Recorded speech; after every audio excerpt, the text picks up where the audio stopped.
എല്ലാവർക്കും ഗൗരി ശങ്കരം പുത്തൻ പ്രൊമോ വിശേഷങ്ങളിലേക്ക് സ്വാഗതം കേട്ടോ. പിന്നത്തെ ഒരു പ്രൊമോയില് നമ്മുടെ വേണി നമ്മുടെ ആദർശിനെയും കൂട്ടി വേറൊരു വീട്ടിലേക്ക് താമസം മാറാൻ തീരുമാനിച്ചിരിക്കുക കേട്ടോ. അപ്പൊ നമ്മുടെ വേണി ഇങ്ങനെ ആദർശിനോട് പറയുന്നുണ്ട്, നിങ്ങൾക്ക് എന്നോട് ഒരു തരിയെങ്കിലും സ്നേഹം ഉണ്ടെങ്കിൽ ഞാൻ പറയുന്നത് നിങ്ങൾ കേൾക്കും, നിങ്ങൾ എന്റെ കൂടെ വന്നിരിക്കും എന്നൊക്കെ പറയുന്നുണ്ട്. അപ്പൊ നന്ദിനിയമ്മയാണെങ്കിൽ ഭയങ്കര കരച്ചില്, അവൻ എന്റെ പോനെ ആദർശ, അവൻ വേണിയുടെ പുറകെ ഒന്നും പോകില്ല, അവൻ അങ്ങനെ ചെയ്യില്ല എന്നൊക്കെ പറഞ്ഞ നന്ദിനിയമ്മ ഭയങ്കര കരച്ചിലൊക്കെയാണ്. നന്ദിനിയമ്മ ചെയ്തുകൂട്ടിന്റെ ഫലമാണ് ഇപ്പോൾ അനുഭവിക്കുന്നത് എന്നൊക്കെ ഓർക്കണം.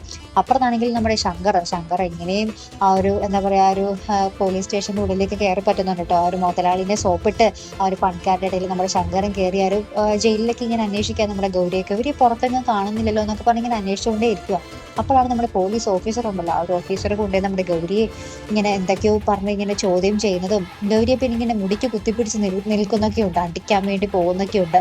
അപ്പൊ ആ ഒരു സമയത്ത് നമ്മുടെ ശങ്കർ ഈ ഒരു രംഗം അവിടെ കാണുകയാട്ടോ. പിന്നെ എന്തായിരിക്കും നമ്മുടെ ശങ്കർ പ്രതികരിക്കാൻ പോകുന്നത്, എങ്ങനെയായിരിക്കും നമ്മുടെ ശങ്കർ പ്രതികരിക്കാൻ പോകുന്നത്, ശങ്കർ കൺട്രോൾ വിട്ട് ആ ഒരു പോലീസുകാരത്തിന് ഇടിച്ചിടുമോ എന്നൊക്കെ നമുക്ക് കണ്ടു തന്നെ അറിയണം കേട്ടോ. അപ്പൊ ഇതുപോലെ പ്രൊമോ റിവ്യൂസിനും എപ്പിസോഡ് റിവ്യൂസിനും ഒക്കെ നിങ്ങൾ മറക്കാതെ ചാനൽ സബ്സ്ക്രൈബ് ചെയ്യുക.